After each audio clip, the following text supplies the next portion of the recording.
स्वागत है आप सभी का आज के लेक्चर में। Today's lecture is rank of matrix. Matrix का रैंक क्या है या हिंदी में हम कहें आव्यूह की कोटि क्या है। तो उससे पहले हम जानेंगे कि माइनर क्या होते हैं। तो सपोज ए कोई मैट्रिक्स है of order m by n। m by n means m रोज हैं और n कॉलम्स हैं। तो उस मैट्रिक्स ए मैट्रिक्स जो कि m बाई n की मैट्रिक्स है, उसका स्क्वायर सब मैट्रिक्स कोई अगर हम लें और उसका डिटरमिनेंट हम फाइंड करें, तो जो स्क्वायर सब मैट्रिक्स का जो ऑर्डर होगा वो उसका माइनर कहलाएगा। जैसे उदाहरण के लिए फॉर एग्जांपल ये मैट्रिक्स है 3/4 की मैट्रिक्स है, 3 रोज हैं एंड देन 4 कॉलम्स हैं। तो इसमें अगर हम कोई स्क्वायर सब मैट्रिक्स जैसे 1 3 1 माइनस 3 4 5 2 रोज ले लें, 2 कॉलम्स ले लें, तो ये एक माइनर जो बनेगा ये स्क्वायर सब मैट्रिक्स है, उसका जो डिटरमिनेंट है वो क्या होगा, माइनर कहलाएगा of order 2। So we observe that if R denotes the order of a minor of a matrix of order m by n, then R can be between 1 and m if m is less than n, and between 1 and n if n is less than m. अब यहाँ पर जैसे देखिए, यहाँ पर number of रोज हैं आपके 3, number of columns हैं 4। तो यहाँ पर आपको मैक्सिमम ऑर्डर का माइनर, मैक्सिमम ऑर्डर की सब मैट्रिक्स क्या मिलेगी, क्योंकि यहाँ मैक्सिमम आपके जो है 3 रोज हैं 1 2 एंड 3। तो मैक्सिमम रोज आपको मिलेंगी 3, तो कॉलम भी आपको 3 ही लेने पड़ेंगे। तो आप देखेंगे कि आप मैक्सिमम ऑर्डर का माइनर इसमें क्या मिलेगा, 3 मिलेगा। तो अगर आपके नंबर ऑफ रोज कम है, if m is less than n, number of rows कम है, तो मैक्सिमम ऑर्डर का माइनर आपका m तक हो सकता है। और अगर आपके पास number of columns number of rows से कम है, जैसे माना अगर सपोज 4/3 का होता, तो रोज इसमें 4 होती, कॉलम्स 3 होते, तो तब भी आप मैक्सिमम आप ऑर्डर 3 का ही ले सकते थे। तो यहाँ पर आप देखिए, यहाँ पर आप 3 रोज लेंगे तो 3 कॉलम्स लेने पड़ेंगे। तो आप क्या कीजिए, या तो 4 छोड़ दीजिए। तो अब यहाँ से देखिए 4 कॉलम्स में से आपको एट अ टाइम 3 कॉलम्स लेने हैं, तो 4C3 there are 4 veg. Fourth को छोड़ दो तो आपका ये एक माइनर हो गया। थर्ड कॉलम को छोड़ दो, थर्ड कॉलम को छोड़ देंगे तो फर्स्ट सेकंड और फोर्थ कॉलम ये एक माइनर हो जाएगा। एक बार हम सेकंड कॉलम को छोड़ सकते हैं, एक बार फर्स्ट कॉलम को छोड़ सकते हैं। इस तरह से 4, there are 4 minors of order 3। तो यहाँ पर आपने फोर्थ कॉलम को हमने छोड़ दिया है, तो एक माइनर ये हो गया ऑफ ऑर्डर 3, ये ऑफ ऑर्डर 2 हो गया, ये भी ऑर्डर 2 हो गया। इसमें क्या किया हमने, 1 2 ये आपका सेकंड कॉलम छोड़ दिया, और सेकंड रो हमने रहने दी, लेकिन सेकंड कॉलम छोड़ा हुआ है। फर्स्ट कॉलम दिया और थर्ड कॉलम दिया, सेकंड और फोर्थ छोड़ दिया, तो 1 2 1 2 एंड देन 4 1 4 1। आपको सेम कॉलम का एलिमेंट लेना है, ये नहीं कि 2 के साथ आप 5 ले लो। ठीक है, ये आपका ऑर्डर माइनर ऑफ ऑर्डर 2 हो गया, minor of order 2। And single element अगर हम ले रहे हैं तो दिस इज ऑल्सो माइनर। अब आती है definition. Definition, rank of a matrix. A number R is called rank of a matrix of order m by n if there is at least one minor of the matrix which is of order R, whose value is non-zero, and all the minors of order greater than R will be 0. तो यहाँ पर क्या है, the rank of a matrix is equal to R if at least one minor of order R is non-zero and all the minors of order R plus 1 and greater are 0. जैसे यहाँ पर आपका ये एक मैट्रिक्स है, square matrix है, 3/3 की matrix है, या स्क्वायर मैट्रिक्स ऑफ ऑर्डर 3 है। तो यहाँ पर एक ही माइनर होगा ऑर्डर 3 का, जो कि इसका डिटरमिनेंट भी होगा। तो हमने उसको ये फाइंड किया, तो ये इसकी वैल्यू आ रही है 19, जो कि नॉन जीरो है। तो दैट मीन्स इस मैट्रिक्स का जो रैंक है वो क्या हो गया, 3 हो गया। The rank of matrix is 3। अभी now let us take another example. This is matrix B. There will be only one minor of order 3 which is equal to the determinant of B also and the minor is equals to 0. इसका minor 0 आ रहा है, that means एक ही minor था 3 order का, वो भी क्या आ रहा है, 0 आ रहा है, और तो माइनर है नहीं, तो इसका रैंक 3 नहीं हो सकता। अब हम क्या करेंगे, उससे छोटे के लिए रैंक के लिए देखेंगे, सेकंड ऑर्डर के माइनर के लिए देखेंगे। तो 1 1 1 2 के लिए आपने देखा 1 1 1 2 का इसका डिटरमिनेंट आपकी वैल्यू आपकी आती है 1, जो कि नॉन जीरो है। तो हमें एटलीस्ट वन माइनर भी मिल जाए ऑफ ऑर्डर 2 का, क्योंकि all the minors of order 3, क्योंकि ऑल द माइनर्स एक ही माइनर है ऑर्डर 3 का, वो भी क्या है 0 है, तो इसका रैंक 3 तो हो नहीं सकता है। और हमें क्या मिल गया, चाहे at least one minor of order 2 non zero मिल जाए, जो कि नॉन जीरो में मिल गया, तो इसका रैंक क्या हो गया 2 हो गया। तो ये तो डेफिनेशन हो गई रैंक की। लेकिन क्या होता है कि अगर मैट्रिक्स का ऑर्डर बड़ा है तो हमें इस तरीके से रैंक फाइंड करने में बहुत दिक्कत होती है। तो रैंक फाइंड करने के लिए एक एशेलन फॉर्म, इसको मीन्स हम क्या करते हैं, लोअर ट्रायंगुलर फॉर्म में इसको रिड्यूस करते हैं, या रो रिड्यूस मैट्रिक्स भी इसको हम कहते हैं।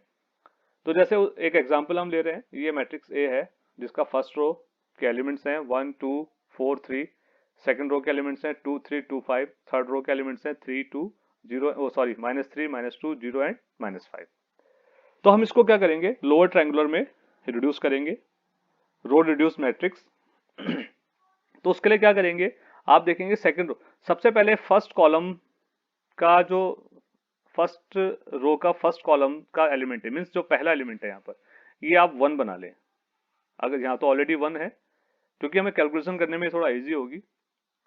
सबसे पहले क्या करेंगे, फर्स्ट कॉलम का पहले एलिमेंट को छोड़कर बाकी सारे एलिमेंट को हम 0 बनाने की कोशिश करेंगे by means of elementary row transformation. तो आप देखेंगे कि R2 में से अगर मैं R1 को सब्ट्रैक्ट कर दूं after multiplying by 1, that is R2 second row में से फर्स्ट रो को 2 से मल्टीप्लाई करके सब्ट्रैक्ट कर दिया, R2 में से R1 को सब्ट्रैक्ट कर दिया आफ्टर मल्टीप्लाइंग बाय 2, तो यहाँ पर ये जो एंट्री है 0 हो जाएगी, ये 0 हो गया, 2 - 1 0, 3 माइनस 2 से मल्टीप्लाई किया था 4, तो 3 - 4 मीन्स -1, 2 - 2 से मल्टीप्लाई किया था तो 8, 2 - 8 -6 हो गया, 5 में से 3 को मल्टीप्लाई किया after multiplying bye 2, that means 5 - 6 -1 हो गया। सिमिलरली यहाँ पर 0 बनाना है, तो उसके लिए क्या करना पड़ेगा, मुझे थर्ड रो में से फर्स्ट रो को ऐड करना पड़ेगा आफ्टर मल्टीप्लाइंग बाय 3, तो रो 3 प्लस 3 टाइम्स ऑफ रो 1, तो -3 + 3 0, -2 3 से मल्टीप्लाई किया 6, तो -2 + 6 4, 3 से मल्टीप्लाई किया 0 + 3 12 12 हो गया, 3 से मल्टीप्लाई 9 -5 + 9 + 4 हो गया। तो अभी आप देख रहे हैं कि यहाँ पर फर्स्ट कॉलम के ये एलिमेंट्स 0 हो चुके हैं।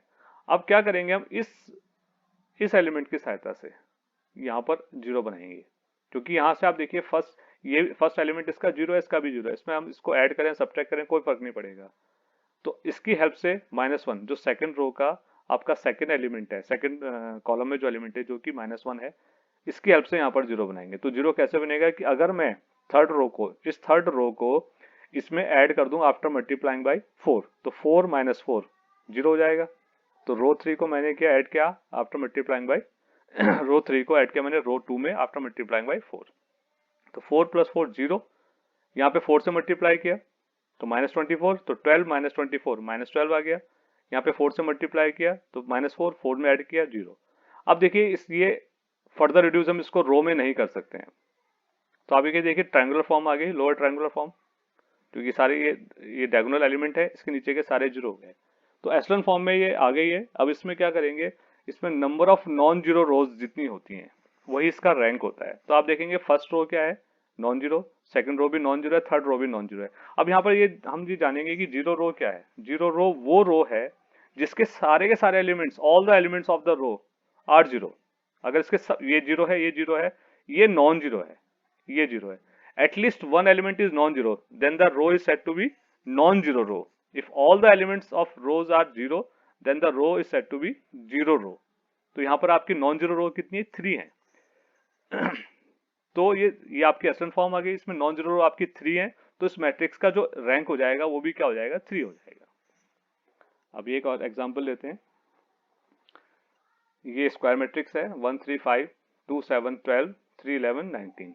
तो आप सबसे पहले क्या करेंगे, R2 - R1 करेंगे आफ्टर मल्टीप्लाइंग बाय 2, तो R2 - 2R1, तो ये 0 हो जाएगा, तो 7 - 6 1 आ गया, 12 - 10 2 आ गया। सिमिलरली थर्ड रो में से इसको सब्ट्रैक्ट करेंगे फर्स्ट रो को आफ्टर मल्टीप्लाइंग बाय 3, तो 3 - 3 0, 11 - 9 2 हो गया, 19 - 15 4 आ गया। अब आप देखेंगे सेकंड रो थर्ड रो, इसमें फर्स्ट एलिमेंट्स 0 हैं, तो सेकंड रो की हेल्प से थर्ड रो में मैं और 0 यहाँ पर बना सकता हूँ, इसको हेल्प, ये आपका 1 की हेल्प से यहाँ पे मैं 0 बना सकता हूँ। तो अब क्या करेंगे, रो 3 में से थर्ड रो में से सेकंड रो को सब्ट्रैक्ट करेंगे after multiplying bye 2। 2 minus 2 zero हो गया, और 4 minus 2 multiplied by 2 that means 4 minus 4 zero. तो आप देख रहे हो कि थर्ड रो आपकी जीरो रो हो गई, सारे के सारे एलिमेंट्स इसके जीरो हो गए। तो अब इस मैट्रिक्स में जो रो रिड्यूस्ड मैट्रिक्स है, इसमें आपका देखिए number of rows, number of non zero rows कितनी है, first second row non zero है, थर्ड रो आपकी जीरो है। तो number of non zero row इसमें 2 है, तो इसका रैंक क्या हो जाएगा, 2 हो जाएगा। तो ये तो आपकी एशेलन फॉर्म हो गई। दूसरा इसमें मेथड है नॉर्मल फॉर्म में रिड्यूस करके इसको, इसका रैंक फाइंड करना है। तो नॉर्मल फॉर्म के लिए सबसे पहले हम क्या करेंगे, इसको एशेलन फॉर्म में ले आएंगे, जैसे कि हमने पहले किया था। अभी जस्ट सेम एग्जांपल मैंने यहाँ पर लिया है, ये आपकी रो रिड्यूस फॉर्म हो गई। अब क्या करेंगे, इसको यहाँ पर हम आइडेंटिटी मैट्रिक्स बनाने की कोशिश करेंगे, जिसके लिए हम क्या करेंगे, आप देखिए सेकंड कॉलम में से अगर मैं फर्स्ट कॉलम को सब्ट्रैक्ट कर दूं आफ्टर मल्टीप्लाइंग बाय 3, तो यहाँ पर जीरो हो जाएगा, ये जीरो हो गया। थर्ड कॉलम में से फर्स्ट कॉलम को सब्ट्रैक्ट कर दूं आफ्टर मल्टीप्लाइंग बाय 5, तो यहाँ जीरो हो जाएगा, ये जीरो हो गया। यहाँ पे कोई फर्क नहीं पड़ना है, क्योंकि ये तो एलिमेंट जीरो है, तो कितना ही मल्टीप्लाई करके ऐड करें सब्ट्रैक्ट करें, यहाँ पे 1 ही रहना है और यहाँ पे 2 ही रहना है। अब आप देखिए इस सेकंड कॉलम की हेल्प से थर्ड कॉलम को मैं जीरो कर सकता हूँ। 2 से मल्टीप्लाई करके सब्ट्रैक्ट कर दूं अगर मैं C3 में से, कॉलम 3 में से कॉलम 2 को 2 से मल्टीप्लाई करके सब्ट्रैक्ट कर दूं, तो यहाँ पर जीरो हो गया। तो आप देख रहे हैं कि यहाँ पर एक आइडेंटिटी मैट्रिक्स आपको दिखाई दे रही होगी ऑर्डर 2 की। तो जितने ऑर्डर की हमें आइडेंटिटी मैट्रिक्स मिलती है, इसको बोलते हैं नॉर्मल फॉर्म। ये आपके नॉर्मल फॉर्म में आ गई है। जितनी ऑर्डर की आपको आइडेंटिटी मैट्रिक्स मिलती है, वही उसका मैट्रिक्स का रैंक होता है। इसको हम इस तरह से भी लिख सकते हैं I2, क्योंकि यहाँ पर देखिए हमारे पास ये सेकंड ऑर्डर की आइडेंटिटी मैट्रिक्स मिल रही है, तो I2 जीरो जीरो, बाकी जीरो जीरो है। तो जितने ऑर्डर की आपको आइडेंटिटी मैट्रिक्स मिलेगी, वो उसका ऑर्डर हो जाएगा, उसका रैंक हो जाएगा मैट्रिक्स का। तो ये रैंक हो गया। आज के लिए इतना ही। तो आप सभी का बहुत बहुत धन्यवाद।